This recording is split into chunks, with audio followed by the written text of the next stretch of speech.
I don't know anyone else who's been a Vine meme more than me. Brandon Rogers joins Lightweight's podcast today. Brandon is a longtime friend and incredible content creator for his comedy sketches. Plus, he does voice acting for Helluva Boss. 5 what? I can't be on a sitcom. I have a special kinship with Blitz that I don't necessarily share with a lot of my other characters. We chat about his new movie that he was in, his creative process, and his new series, Class Acts, which is a spin-off of his very first series that took off on YouTube, Theater Class. It is almost like a The Office type show. I hope you're cutting to the wide. This is my favorite angle. So if you haven't yet, I really want to hit 30,000 subscribers, so please subscribe. Spill it here. No, not on this show. Please. Who are you saving it for? Anthony's? You already did that. This is Brandon's 3rd or 4th time on the podcast now, so leave a comment down below and welcome him back. Yes! Save it! I'll be right there. What street is it on? I'm in Palm Springs. I'll be there in 3 hours. Yeah, 3 hours. Don't move. So without further ado, Brandon Rogers.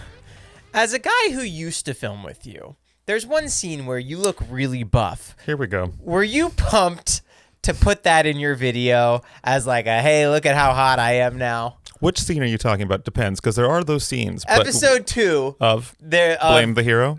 No, this new one. This fucking claptrap I'm working on. Your like biceps are out.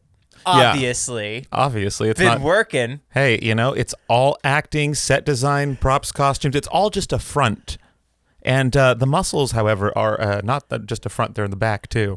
But we'll get to those later. That's it. But yeah, you know, do you know how long I fucking wanted definition in my upper body? I never had it since you started. Since I started living, since I was a baby. Since you were a baby Brandon. I've never had it. So any chance I get, the arms come out and they don't apologize and they don't sign a release.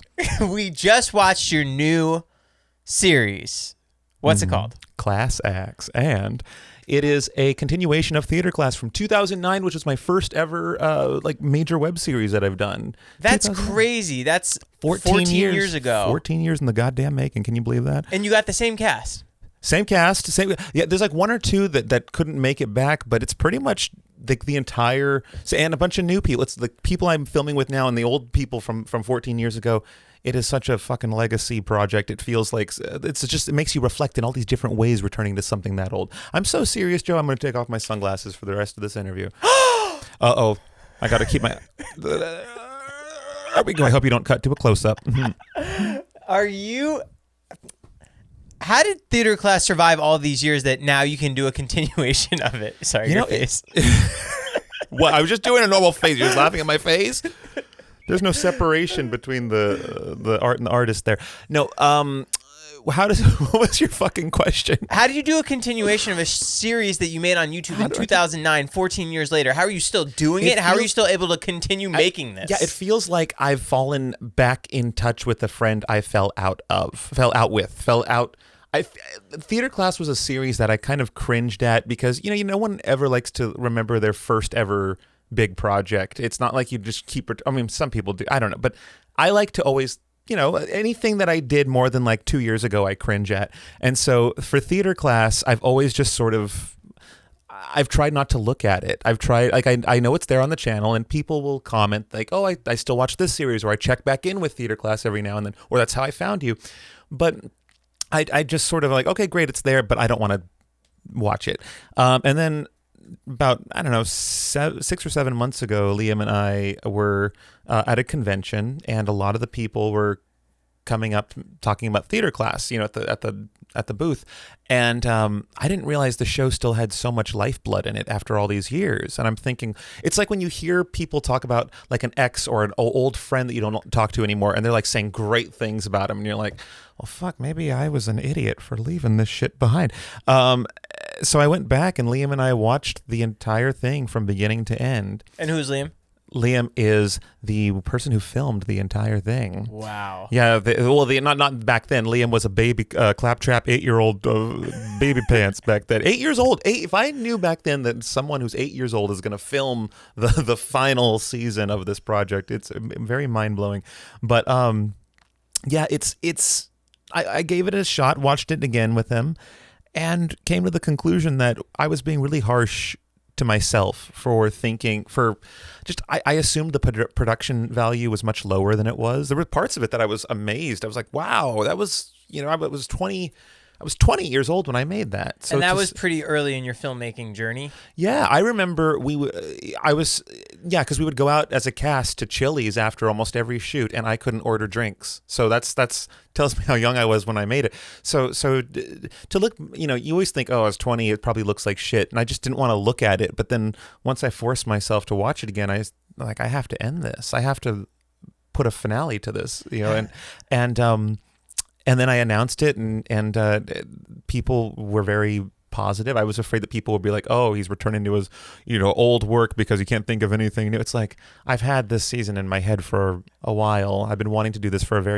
since 2010 when we stopped shooting it. And so I'm happy to finally do it. It's a bucket list item for sure. Was the response more overwhelming making a continuation of something you did 15 years ago rather than a completely new one? Kind of, yeah. Because whenever I do a trailer for a new series, I'll put a promo out and people will be like, "Oh, this looks interesting. I wonder what this will be like." But with this series, they know what it's gonna be. They know what they're in for. And there's a sense of nostalgia that I've never seen in the comments of people like, "Oh, this was my childhood," or "This was, this got me through high school," or "I would watch this when X point in my life," wherever people were in 2009, to now.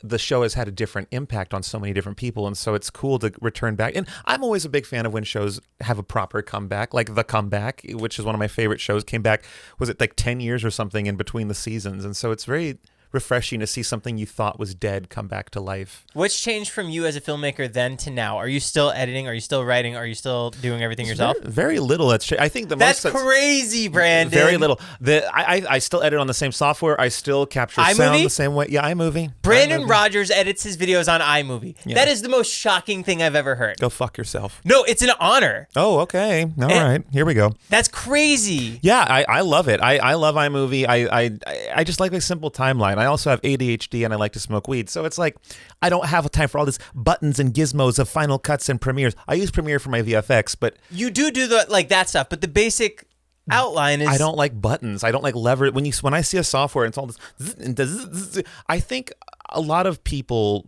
I think most people look at that and they learn it fine. I look at that and I go cross-eyed. It's like walking into a cockpit and trying to imagine how a pilot possibly knows what every button does. I told you that. That was my most shocking thing when I moved to LA. When I first met you and I came over your house and you had millions of followers and you're editing your videos and I'm seeing how you edit after college taught me how to edit in Avid. Like, what? No. Who uses Avid? See, that's an interesting categorical thinking and consequential thinking. Categorical thinking, you're like, oh, well, I should do it this way because that's the way everyone does, and that's how I was supposed to do it because that's how I was taught. And then there's consequential thinking, which is like, what is the consequence if I just do this simply and just get what's in my head on screen? What's the fastest way to do that, regardless of should I or shouldn't I be doing it that way? And there's really no consequence to doing iMovie. As long as what you're putting on the screen looks the way you wanted it to look, who the fuck cares if you edit it on a goddamn potato? That's literally the coolest thing. I advocate for people to not have any shame using potato technology. like the jankiest camera. 28 fucking days later was shot on a little high 8 or super 8, whatever the fuck. It was a little cassette camera. Was it really? Yeah, some shit you'd buy at fucking Best Buy. Yeah. I know some Marvel movies use 5D Mark IIIs. Yeah, Marvel, yeah, they spend a lot of money. Oh, wait, Mark III, is that, I don't know cameras. Is that a good one? It's like a $3,000 camera. It's a very cheap one. It's a DSLR. Okay. Oh, okay. Yeah, they a dick-sucking long recording, something like that. Yeah. Yeah. Dicks. Yeah. You used to live in the Bay, so did you have to drive all the way up there to film this series with the cast? Yeah, we shot a lot of it. It is drastically more expensive to film scenes that are not in Los Angeles. Really? Well, just travel costs and then like hotel, and then you have to bring the crew with you. It's like, right. And so it takes twice as much, if not 3 times as long, to shoot something on a far away location. And it took us. We filmed it in 3 days. All of the stuff out up in the Bay Area. But it was 3 solid days of shooting. We got there and barely slept, and we shot all 3 days. And then we came back home, and there was a pressure of like, we better get it, because if we don't, I'm not hauling this whole crew back out there to get these pickups. When you film with your dad, yeah, my dad. Is that a cool moment for him? Yeah, it always has been. Every time he appears in a video, he is so happy to be there, and he's so supportive. And you can see it in his performance, how he's just having fun. You could see it in his eyes, like in that scene that we saw. He was very grateful to be there and was like savoring every moment. And seeing how happy he was on set made me happy, and I think it also resonates to the rest of the cast. He's very infectious, his personality. It's just cool that I get to have a relationship with a parent that with my dad, who, you know, understands what this means to me and likes to be a part of it. And I know that that's not everyone, you know, not everyone has it. So your dad was in your first series. Yes, he was in. So in 2009, before you really were doing this. Yeah. But that's so cool that he was there from the beginning to see how far you've grown. He's the, I believe, like the first character you see in the pilot. Like he's in that very first scene. So if anyone who has seen Theater Class, even if they just made it in 3 seconds into the pilot, they'll at least know him. So yeah, I had to include him in this. And also, I would be kicking myself in the head if he wasn't in this series. There's no reason for me not to have him in it. Even from that very first, from when you did Theater Class, the very first season. Did you still script it out the same exact way that you do now? It's crazy. Yeah, really nothing has changed in the way that we make it. That's wild that you still have that same process. It is weird. Like you figured it out right away. Yeah, the process kind of changes from series to series. Like Bryce, we had a different process because that was less about like the production element, or it was more, a lot of it was more about like tone, lighting, her makeup, her hair. Bryce was very like aesthetic oriented, and whereas this is like, you know, we're dealing with a larger cast, we're dealing with like the script, we're more picky with the wording with this series because it's almost like a poem. You know, the lines are short between the characters and they all riff off each other. Every line determines the next in this comedy of like of that's like really 90% dialogue based. And so going back to this, you know, we kind of learned a different way of doing things over the years, but then going back to this series, I found that just doing it the original method keeps that flavor still there. And it's fun going back to the original recipe and making it the way we did. When I talk to you, I feel like you don't understand how incredible it is that you actually do like a series and it all makes sense. And there's like episodes and like you do it so with ease. It's so crazy that you can just do that in your brain. I think TV is what got me into, I mean, obviously we all love movies and music and books but movies are really, series are really what got me into wanting to be a creator, because it's storytelling that I understood how the audience can eat it up. You know what I mean? What did you study? Like, I know The Office, but like what other shows really... I really liked like I watched a lot of made-for-TV movies that were broken into parts. Like there was a lot of Stephen King movies that I just remember being gripping my TV, wanting to know what is going to happen next week. Like Rose Red, The Langoliers, a lot of those movies. Power Rangers was a big one because a lot of people write off Power Rangers like it's like a kids show, but actually, I mean, up until at least I stopped watching it. I don't know what these new seasons are like, but up until, you know, I want to say, I forget how old I was, like 12, 13 years old. The mythology in that series was probably what got me into wanting to make the show has amazing mythology behind its characters and the backstories and how the characters die or what their purpose is and how everything comes full circle. I remember every week if I wasn't home, I would have to program the VCR to record the episode because I could not miss an episode of that show. I was such an idiot watching Jersey Shore when I could have been learning from Power Rangers. You would watch Jersey Shore. You haven't worn a fucking color since I've known you. But I look like I'd be... You look... Yes, but not all of us. It can be great. No, I just loved TV growing up. I loved the feeling of needing to know what was going to happen next week, and coming up with theories of what could happen, or coming up with my own, you know, and I've sort of have fallen in love with that joy again with like Helluva Boss and HAZBIN Hotel. I love going online and watching people talk about what they think is going to happen or where they hope the story is going to go, and it's that electricity.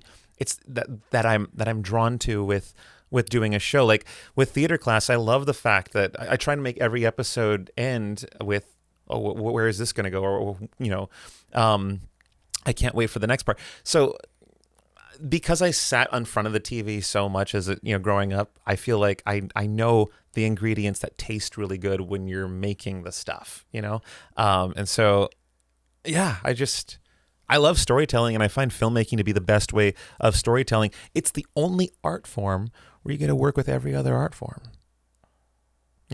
Makeup, music, set design, actual paintings and fucking costumes and all this shit. You get to work with every fucking no other art form. You get to do it all. What's your least favorite part? Art form? Porn? Porn. And what's your least favorite art form of filmmaking? Lighting, sound. Oh, like which aspect? Like what department would I not want to work in? Yeah. Or what do you think is your weakest? Here we go. Not strength. What's the opposite? What's my weakest strength? Probably my penile. What? What's the hardest part for you of filmmaking? Scheduling actors. I fucking hate that shit because there are scenes that have 5 or 6 people, and if those people aren't all available or more, if they're not all available on that same day, then you're fucked. And sure, you can get into the complications of like, well, this person can't make it, so we'll just shoot around them and then we'll shoot their scene separate. But it's like, it limits you as a writer because you're like, now I can't add a line where that character talks to this character because they were there on different days. You know what it turns into? Arrested fucking Development when Netflix did the season, because all those actors were so busy at that point and they couldn't schedule them together, and it shows in the show. You can feel it. None of the characters are together. Whereas the first 3 seasons, they're all in the rooms talking with each other and bantering because they're all there. They all can improvise with each other. So when one actor says, "Oh, well, I got this next thing I gotta go do," and it's like, well, fuck, now I gotta reschedule this whole fucking scene. And I'm not gonna guilt them about that. I'm not gonna say you were the one keystone that we scheduled this whole scene around and now you can't do it. So fuck off. No, that's my least favorite part, especially with a show like this. Whereas with other shows I do, maybe it's like 3 or 4 actors at most at a time in a scene. This is an ensemble show where we have, and that's the one thing I didn't like about it when we did it the first 2 seasons is that you have to just, all 7 people have to be there because it's not like they're interchangeable or they're the main characters.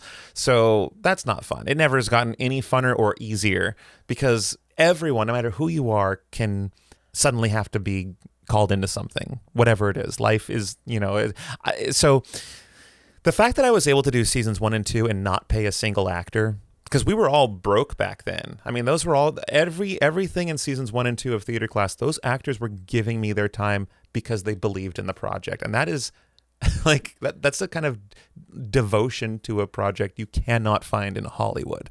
I mean, you can if you scrape for it and know where to look, but I am very, very proud to finally be able to pay actors, because I always thought back then doing seasons 1 and 2 it would be great to do this show and then the actors to go home with money. That would be very cool, and I really fantasized about what that would be like, and now it's finally here. And I will say the one thing that's different now from compared to back then is that having a budget really does smooth the corners of the production nicely. You know what I mean? Like here and there, like, oh, it's nice to have food on set all the time, or to feed all the actors while we're filming, or it's nice to, have nice makeup products, nice wigs, nice costumes. That's where it's different, is that like it's a little bit cushier and it's a little more comfortable now. At what point in your Brandon Rogers career were you able to start paying people? What the fuck? When was that? I want to say it was when around the Try Me Bitch era, like 2015 or so, because I wasn't making substantial money from YouTube to pay anyone. But then I was able to start paying a camera person, and then that kind of trickled into, well, then Magic Funhouse hit, and then that cha-ching, I was able to start paying, and then my YouTube channel also blew up. And so that's when my channel turned into a business. What video blew up? Like, what was the? It was a series of dominoes, really. It was when the Try Me Bitch thing like happened on Vine, and then there's only one thing worse than a rapist. I'm not going to your fucking baby shower. Move, I'm gay. I mean, I don't know anyone else, and maybe I'm wrong, but I don't know anyone else who's been a Vine meme more than me. Maybe I'm wrong. Maybe that kid who has the hood on his head or the hurricane tortilla. I don't know. I really, because it was try me, bitch, move. I'm gay. I'm not going to your fucking baby shower. There's only one thing worse than a rapist. The one where everyone gets up from the table and the little girl grabs a gun. That's everywhere. Anytime anything happens on Twitter. Yes, that clip is used. Yeah. So it just so many different. And so Vine. And I was very angry when that happened because no one was crediting me. All these clips are going viral. No one knows who the fuck I am. And a lot of people don't even think I'm the same person. A lot of people thought these were different people making these videos. And then, of course, the Fine Brothers found me. They uploaded a video about me, and then that kind of put me on the map because they were like, all these Vines that you guys like, this is the guy making them. And so then then the Vines turned into something that I resented to something that I was very thankful that they blew up because they they got my channel to finally be recognized. So do you think Vine was a huge catalyst? I think Vine was the catalyst. Yeah. Wow. Vine. I mean, R.I.P. It made me who I am. Oh, I always thought it was just like a steady incline because you had it's crazy. I didn't even have a Vine. I mean, I think maybe you didn't make your own Vines. No, I didn't make my own Vines. I had an account, and maybe I uploaded a couple of things. I don't. I really. That's not what got me. But it's the videos that other people uploaded of me. So I wasn't known as a Viner. I was always known as a YouTuber, but people found the clips through Vine, so they would think like, oh, this is 6 seconds of something, but there's more to it. What? And then they would go to the channel, and then they would find at the time 10 years worth of content cataloged. And they would go back and so part of me was kicking myself in the pants thinking I wasted 10 years making videos no one was watching. But really, I was spending 10 years making a catalog for people to dive down once I was discovered. And that's, I think, so there's a lot of, it could be the fact that I had so much content for people to start watching and convincing them to subscribe and share with their friends. I mean, that's what it was that got me obsessed with you. Well, luck is when opportunity meets success, or what is it? Someone help me. Opportunity meets preparation. Preparation meets opportunity. That's what it is. And I spent 10 years preparing, and then so when the day that luck came around, when Vine or the Fine Brothers, whatever you want to say it was that launched me, came around, I had the preparation to really. Okay, now we're going to make a video every week. I knew that the wave was temporary. It wasn't going to last forever. So I'm like, let's just keep making and so the more videos I made during that incline, the steeper the incline got. And then Magic Funhouse came around, and that's really when that's when I quit the job at the law firm. And that's when I was able to be a YouTuber full time, or at least do what I love full time. How did I not know that? Were you doing the law firm in LA? Yeah, in LA. Yeah. Oh, yeah. Okay. And I remember finding we started talking, and then I went on your channel, and I found like the PE kids, and then the sleepover, and then mom, and again that was that rabbit hole, and I was like, oh my god, this guy's hilarious. I'm terrified to meet him in person. Well, I went down a similar rabbit hole with you. Remember, I remember exactly where I was when I found you. I was in Canada. I was at Just for Laughs in Montreal. I was featured as a breakout comedian, and I remember thinking there was a lot of digital creators there, and I went and I found you, and you I thought were funnier than a lot of the other digital creators they were featuring at Just for Laughs. And I remember finding you in my hotel room. I was just like scrolling on Instagram Explorer. Yes, and I think Explorer was relatively new then. And I remember stumbling across, it was a Man and Matthews video that you'd done, specifically that one, and I was like, she's really funny. But the direction this is taken, like the editing and everything, I'm like, there's another layer of genius here. And then I started scrolling through, and I was like, oh, he does this with other people. And then that's when I was like, I need to be a part of this somehow. Well, I was like, I remember I was so excited because even at the time you like DM'd me, or I think you DM'd me, and you only followed like 8 people because that was when your Instagram was so like exclusive. I also, my ego was the strongest then. Oh, you were so kind. You never had an ego. Oh, I didn't have a big ego, but if I had an ego at its peak, as I'm wearing this shirt like a fucking porn director, even when if my ego ever had a peak, it was then, because I had Magic Funhouse, my YouTube channel had just blown up. There was a level of I've made it, and you never really make it because it's a plant you have to keep watering. Right? Yeah, it'll go away tomorrow. Right, it can go away tomorrow. So it's like, but there was and I see a lot of creators who are new to success. Every one of them, when they blow up, that initial, no matter how humble they are, every person, when they get fame and money, a little bit, you can see that, oh, I'm fine, I'm comfortable, I've made it. Yeah. And it's very humbling when you see creators who then experience their first dip, how they handle it. And because the thing is, being an entertainer, it's this. It's never this or it's ups and downs. And at that point in my career, I thought that it was just going to keep going up. It was just going to keep going up. And I was like, well, yeah. And so I maybe I didn't express having an ego, but part of me definitely was living this mentality of like, well, I never have to answer to anyone anymore. Oh, wow. And it was not true. Do you mind just moving the mic a hair down? Oh, yeah. Sorry. That shirt screen looks great on camera. Oh, thank you. Yeah, this was something I was going to give to the Goodwill, but I'm glad I held on to it. Oh, I have a bag I was going to donate if you want to take a look at it before you go. Oh, no, I'm actually in the middle. I just donated 3 fucking boxes today. I love texting you and just being like, hey, man, guess what I found in this alleyway? There's this really old vintage chair that looks like it's from a castle. Do you want it? And your response was like, no, I'm good. You always text me. Well, I'm glad you think of me, though, like that. That means you know that I'm not some neurotypical douchebag. You're like, this weird fucking thing, Brandon would like it. And I honestly find that as a compliment. I think because one day I'm going to find something and be like, it's going to be such an integral Yes. Part of your video. I'd be like, that's what I found Brandon in that alleyway that day. Every now and then I always I have a feeling one day you'll send me something and I'll just be like, yes, save it, I'll be right there. What street is it on? Brandon, I'm in Palm Springs, I'll be there in 3 hours. Yeah, 3 hours. Don't move. Don't move. How do you figure out all of your cuts? So we just watched the first 2 episodes. Yeah. Which by the time this comes out, both of those get released on the same day.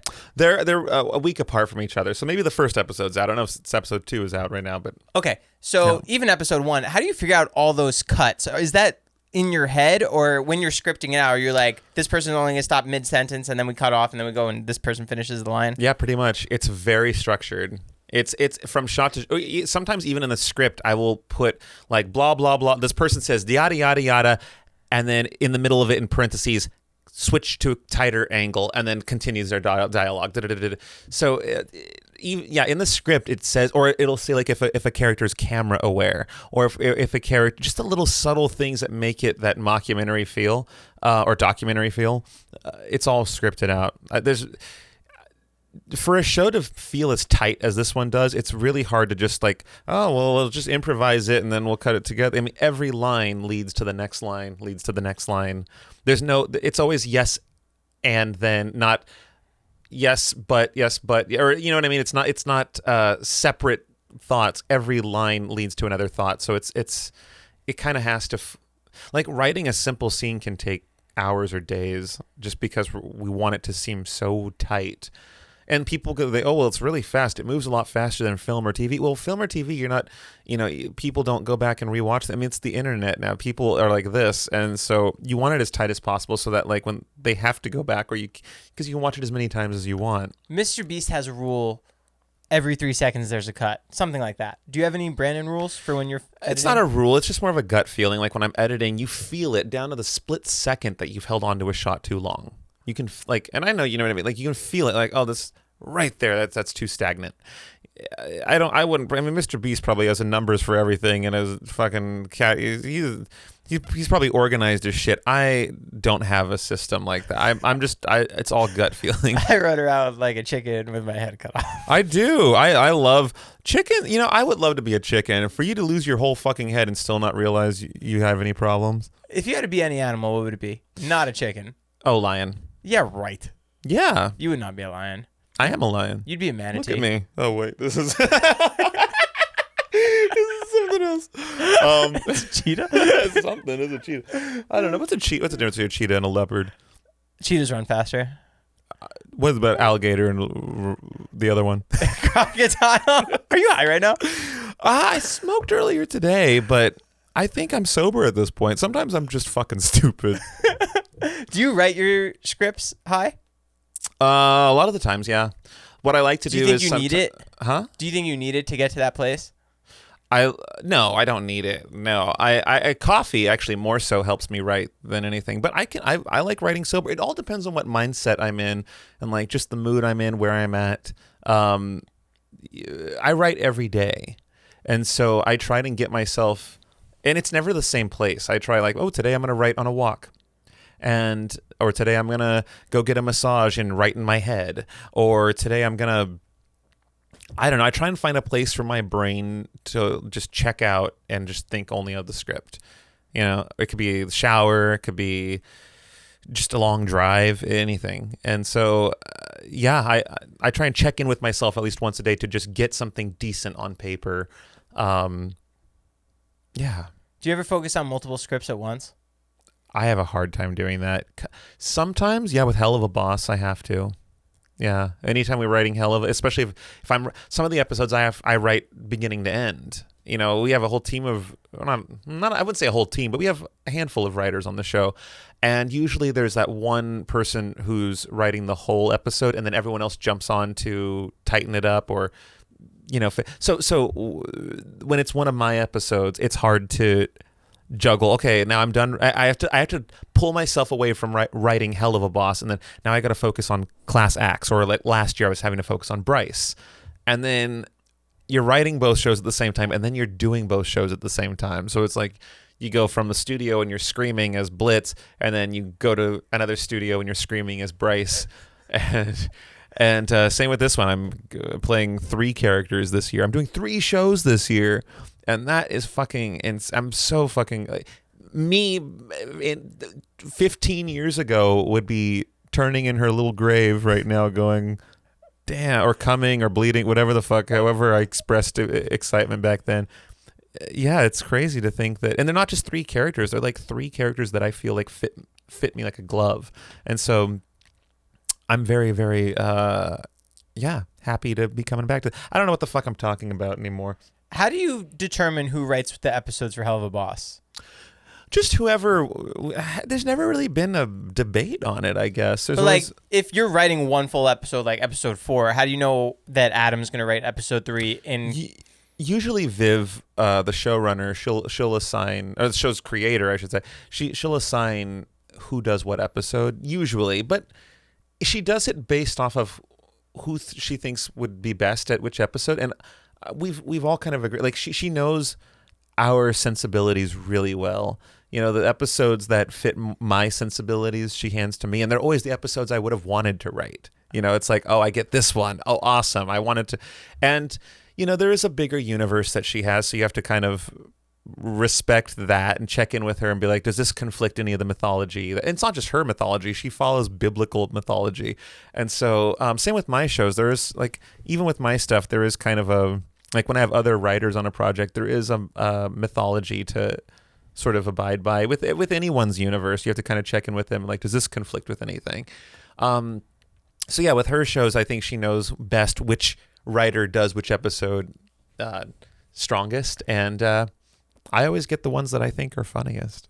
So, is it easier for you to write a Helluva Boss episode rather than something for yourself? No, it's harder. I mean, it's not like hard, but the easier one is the one where I don't have to check in with someone on it. Because with my stuff, I can write it, and I know my own universe very well. With Helluva Boss with anything that's in Viv's universe, it is tougher because I don't know the universe as well. I'm not playing in my house necessarily. I know my character really well. She usually has me write episodes that feature my character heavily because I can write for years about Blitz. But the universe itself it's like a combination of her mythology and biblical mythology, and and I feel like some of the fans probably even know the rules better than I do of her world. But yeah, I'm very happy in my little office corner of IMP with Blitz, and that world I know very well. And it's crazy. I feel like this is a character I get to retire with, because I go to these conventions and there's voice actors signing autographs on characters from like 20 or 30 years ago. And so it's like this is a character that I will be forever bound to, and that's such an honor to have something like that. Yeah. I mean, all of my characters I will be married to, but Blitz in a certain way is more specific and distinctly assigned to me. I think when people think of him, they think of me, and me, they think of him. It's very, I don't know. I have a special kinship with Blitz that I don't necessarily share with a lot of my other characters that I've created. And I think it's just because he's so, I want to say he's like a version of me that Viv created. I almost feel like Viv had me in mind for the part and created this like kooky, imp with a lot of my life features. Was there anyone else in the running for that role? Not that I know of. Wow, always you? I think she always kind of has an idea of who she wants to cast when she comes up with a character. Whether or not she gets her first choice, I don't know, but I have an idea that she kind of knows as she's creating the character who she wants to play them. And is doing voice acting as cool as they say it is? I would say it's even cooler. I always used to think that voice acting was like the dream job. No, I thought it was like a lesser version of acting. Oh, really? Because it's only your voice.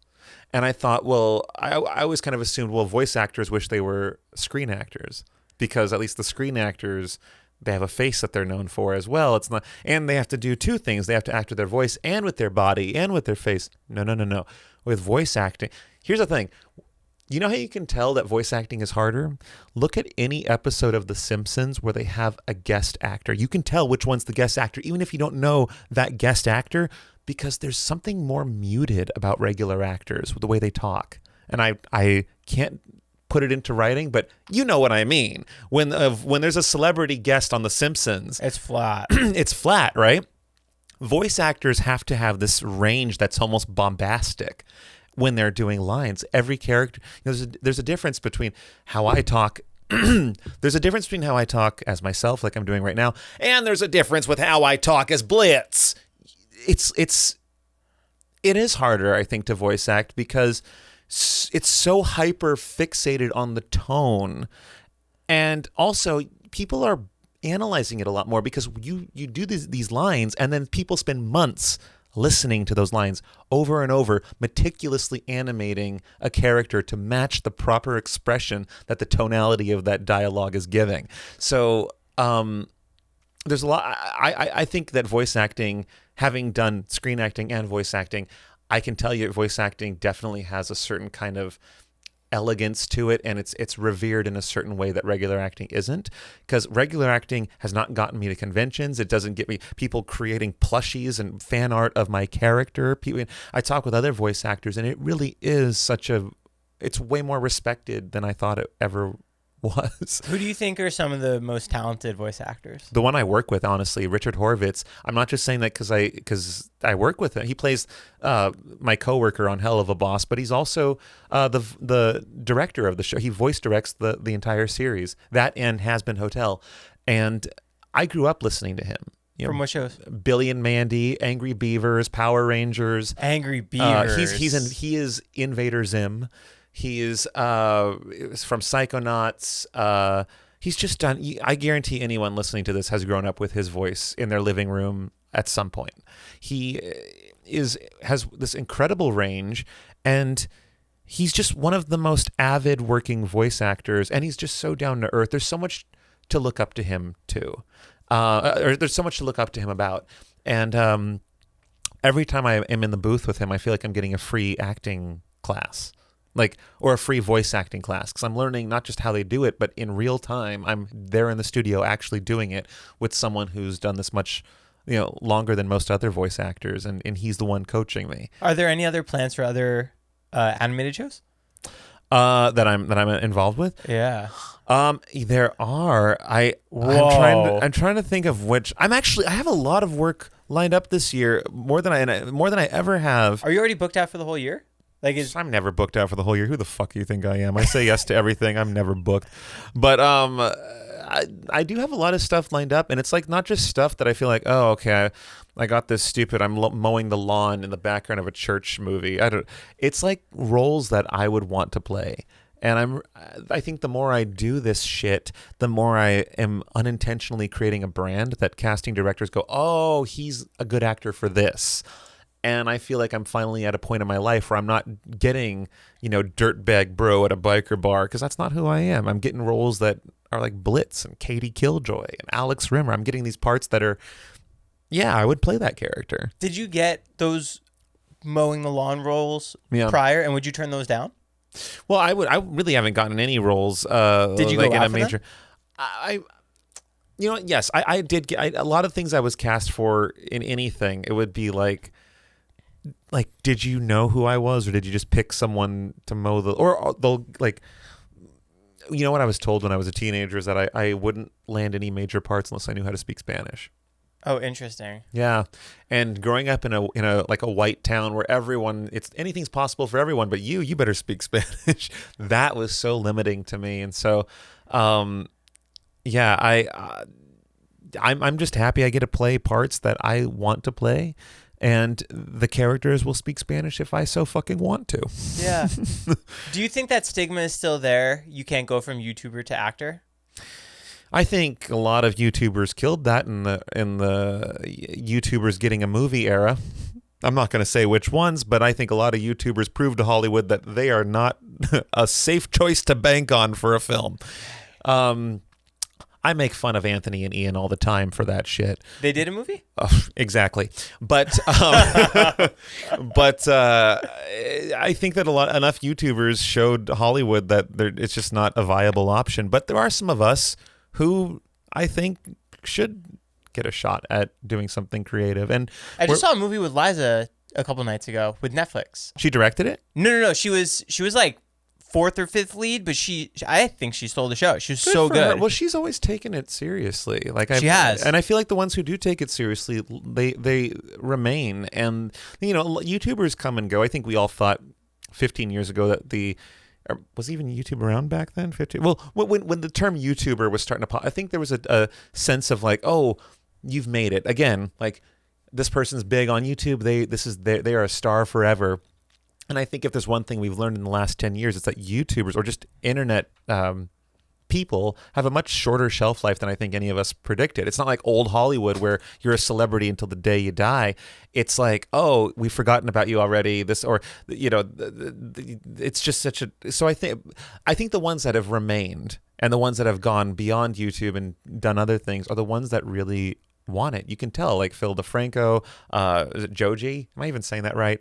But or Smosh, Anthony, like all these people that are around back then and are still around now,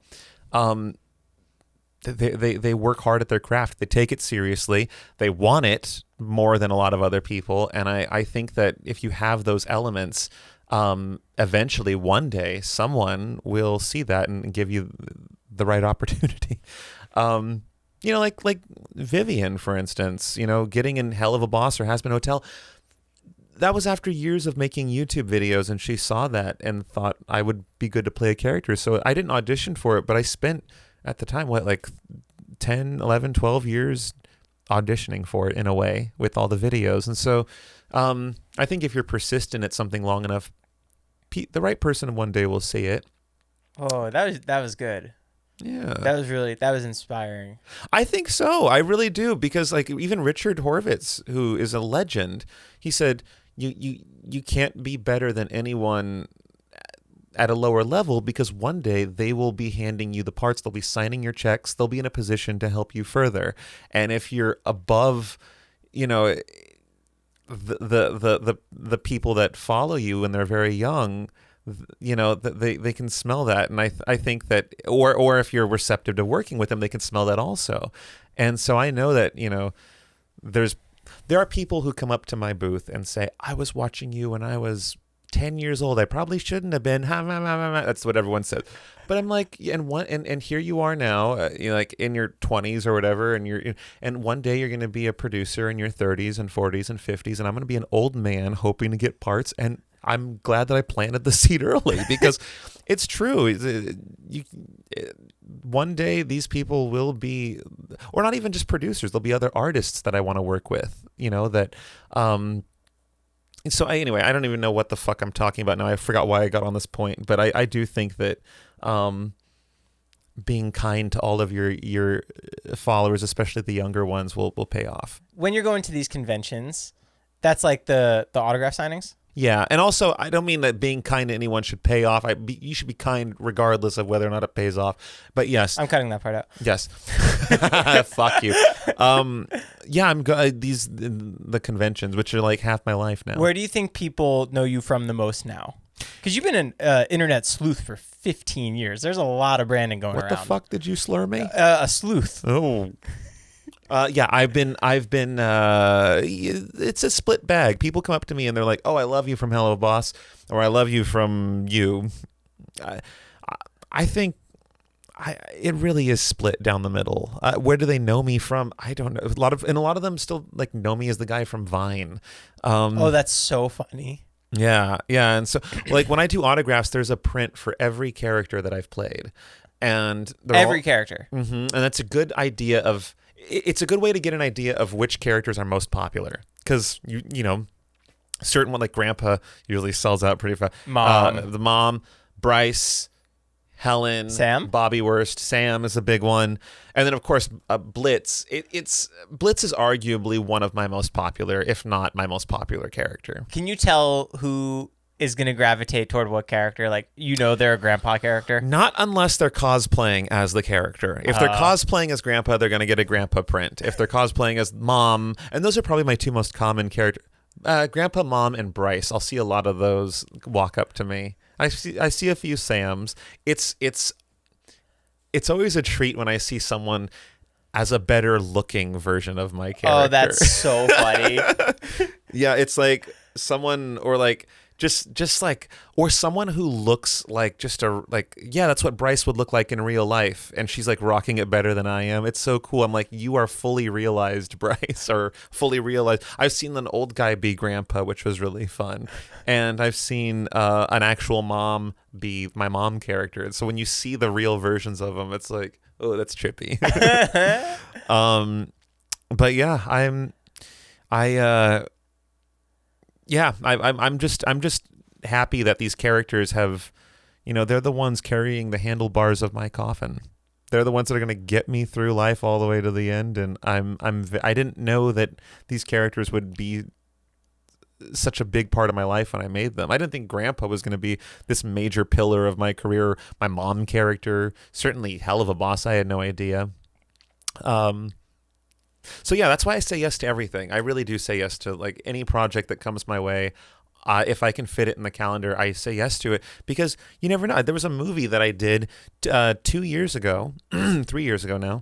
I didn't think it didn't seem like a huge project at the time, and just a couple weeks ago, it was released on Peacock. And is it out now? Yeah, it's called Bosco. I mean, if you blink, you'll miss me, but I have like 4 scenes in it, and it's my first serious role. How do you think you did? I think I did great. I really liked it. I watched it, and I mean, it's a great movie. It's a true story. This, I won't get into it now, but I suggest it's really not something I've ever been in before. That's what's so crazy about all of this, is that you filmed that 2 years ago and it just came out. But see, that's the same thing. I'm doing a movie right now called Dracula's Ex-Girlfriend, and we can talk about it because by the point this releases, it'll be in Variety magazine. But whoa, yeah, wait, what? But when I signed on to doing it, my manager was like, "Are you sure you want to do this?" And I'm like, "Trust me, this is another Bosco situation. It's going to be something down the line, but you shouldn't be above."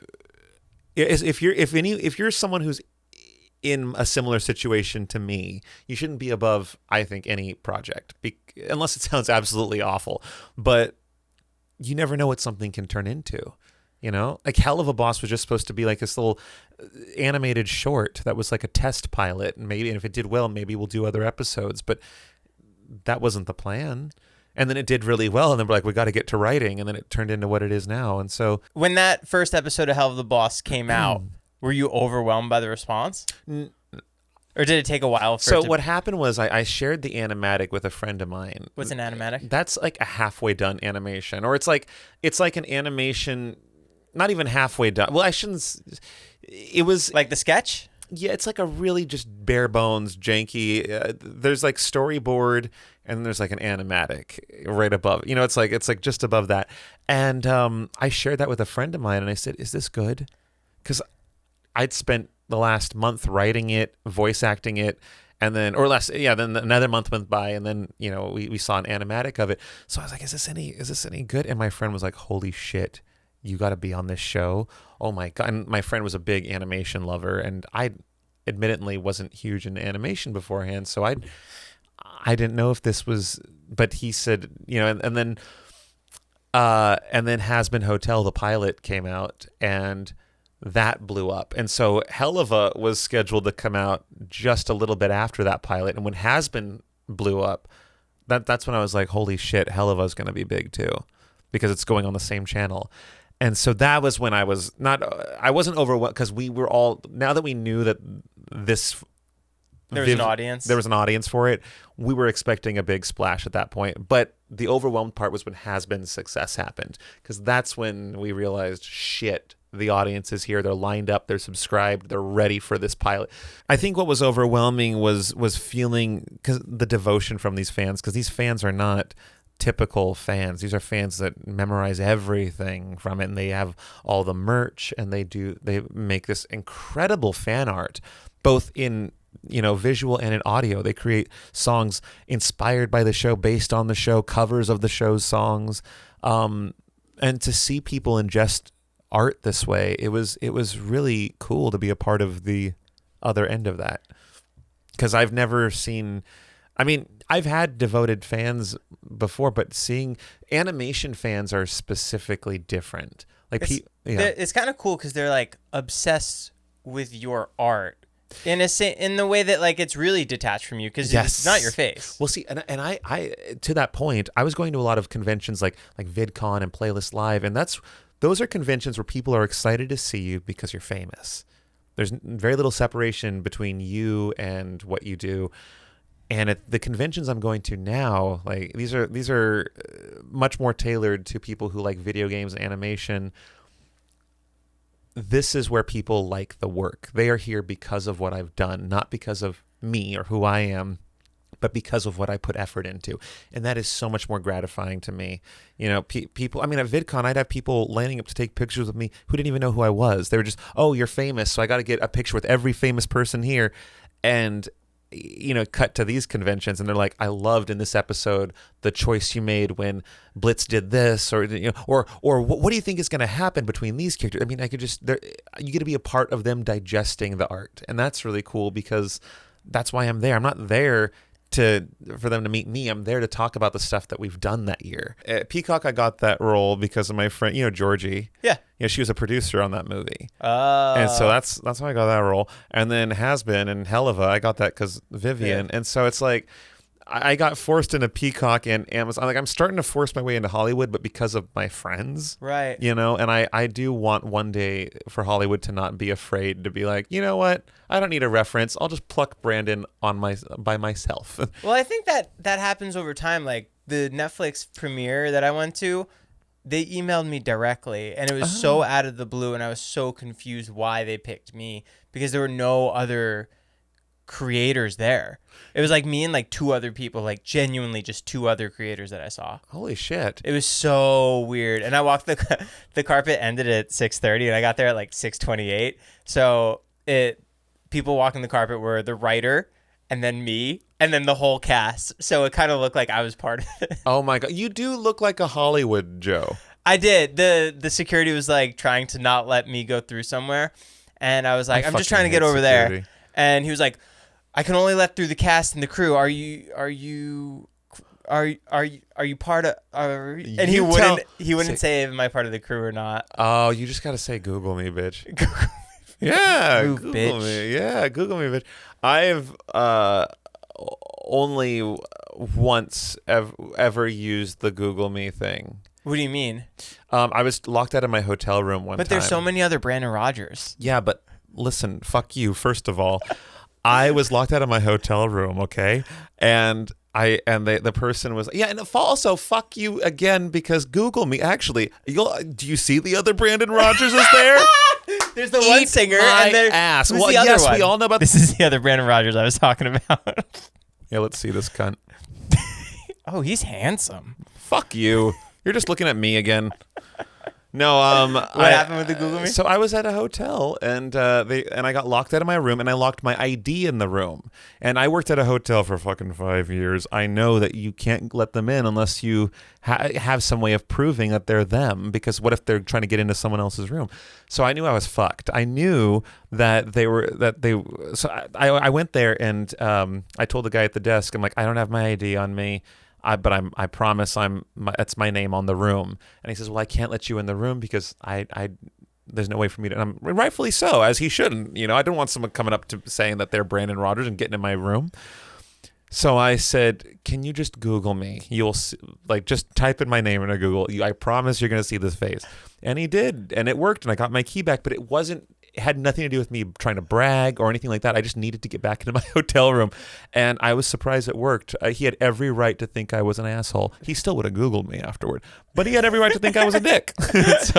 But I've never used it to be like, oh yes, Google me, bitch. Right.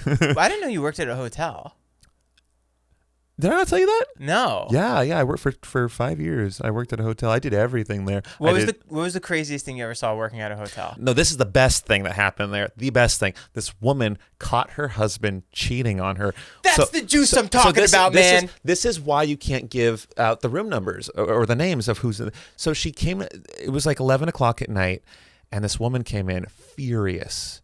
She was like, I know my husband's here. And I said, oh, okay. Well, do you want me to connect you to his room? Do you want me, because I can put. And she said, no, I don't want him to know I'm here. I just want to know what room number he's in. And I was like, well, I can't give that out.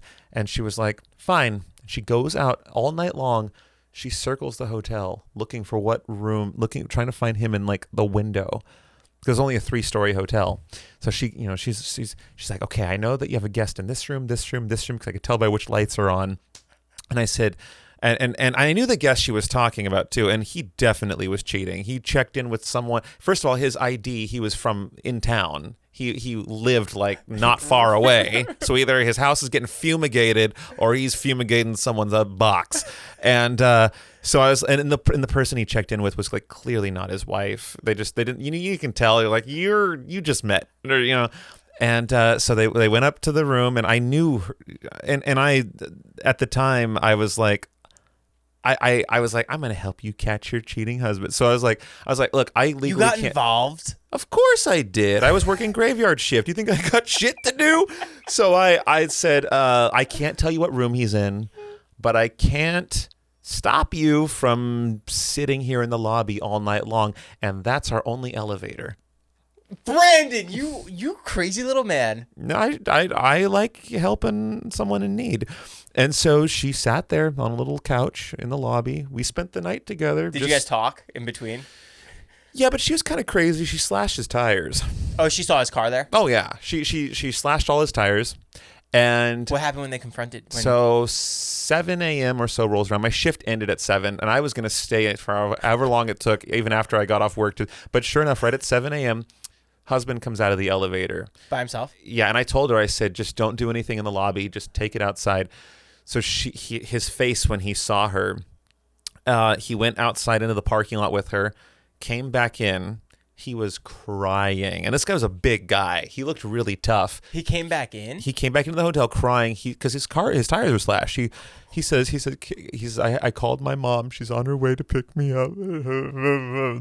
My wife just loved me. Oh, it was fucking hilarious. And so that was probably my favorite day on the job. Did he leave with that girl? No, she went out the back. I never saw her again. She was, I swear, she was nothing. I could see them in the parking lot. I promise, she was not for me. It was a one thing. I did that. Yeah. Are there any other? I used to drive the shuttle, and for the hotels, they'd go to the wineries and get married and come back. I'd drive and was it an upscale hotel? No. It was like a Dunder Mifflin hotel. Okay. And if Dunder Mifflin in that Office universe could be a hotel, this was the place. Perfect. I make my assistant Liam stay there when we're in town, like when we're doing class acts, and he knows it's not amazing. It's not a great place. But anyway, we got to there was a the shuttle that I would drive, and hotel guests are the best customers because they're happy, they're there for a good time. Oh, not hotel guests, I'm sorry, wedding guests. Wedding guests are the best customers because they're there to have fun, and they're all in a good mood. That's, they've been planning this for months, for years even, and so you get to escort them to and from their party. And escorting them to the wedding is fun because they're all excited, and then escorting them back, they're all drunk, which means tips. And they especially tip if you take them through a Taco Bell drive-thru. So we would always do that. I always take the shuttle through the Taco Bell drive-thru, and they would all get whatever they wanted. And when you're drunk, Taco Bell. And so, and they would tip me really well because I took my time getting them their food. Damn. And they would always get me like something I wanted to eat too. And that was back when I was big Brandon and I'd eat it all. I miss that, Brandon. Yeah. Well, he's, I don't know where he is. Where does fat go when you lose it? I'm so confused, Do you piss it, shit it, sweat it? It has to come out of somewhere. I think it's all of the above. Do you have stretch marks? Oh, yeah. You do? Yeah, and I'm starting to get them in my arms, too. But, of course. Yeah, stretch marks. I've tried every butter. I've tried getting the... But then I kind of like it because it's like a reminder that, it's crazy to me that I've lost the weight. It's been 7 years I've been skinny now, and that's a long time. It hasn't been... What was your heaviest you ever were? 265. Oh, okay. I was 230.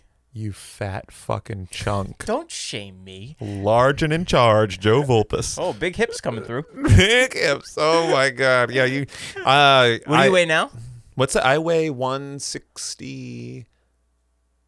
You lost 100 pounds. Yeah, that's why I'm saying. Where does it go, Brandon? That's crazy. Where does it go? That's 100 pounds to just. And I'm you know proud who else you. Lost a lot of weight? Yeah, thank you. That was one of the first things you told me when we first met. How you were like so excited to be in shape to make videos now. Yeah, and that was shortly after I lost all the weight was when I met you, and then I motivated you to keep it off. Who's Maureen's daughter? Susie. Susie. I know her mom better than her. That's so sad. funny. Maureen, she's just Maureen's daughter to me. But yeah, she lost a lot of weight too. Yeah. Holy shit. And that's hard because their family makes really good food. Yeah. Their family, I fucking love. When we were at your wedding, did I tell you what happened, what Susie and I did at your wedding? You guys hooked up? You hooked up with Susie? You and Susie banged in the closet?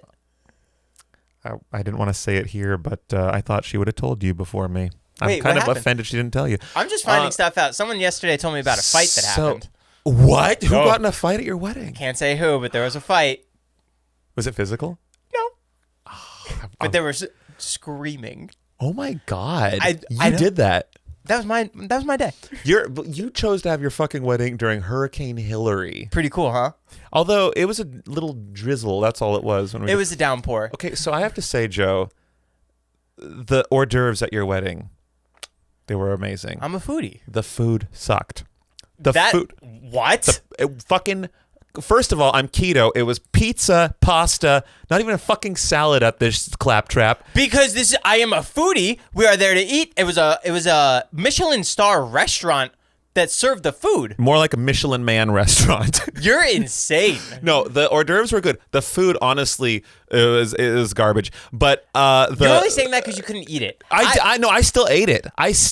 Brandon, your taste buds are so off. As someone who hasn't had carbs in such a long time, No, I have my fingers up. You put your fingers down.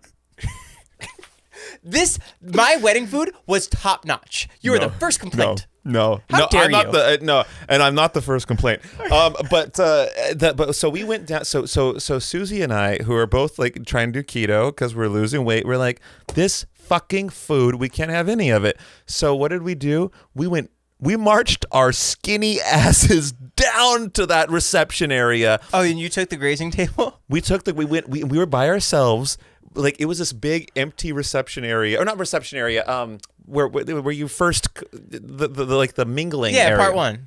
We were the only ones down there. It was in the dark. They didn't even have the lights on. Yeah, you weren't allowed to go there. No, we weren't allowed to be in there. But the food was also there. The staff was packing it up. I think they were going to take it home. But no, Susie and I sat there and we bonded over the food we can have. And we just ate. She kept calling it a charcuterie board. And and I remember we were eating cheeses and meats and laughing our asses off. And having that moment with her was one of the best experiences I've had at a wedding ever. When did you guys hook up? We weren't as much putting ourselves inside of each other as we were putting food inside of each other. Oh, but not where you think, and not where you hope. Get your mind out the gutter. So you have class acts. Mm-hmm. Do you know what you're doing next after that? Good segue.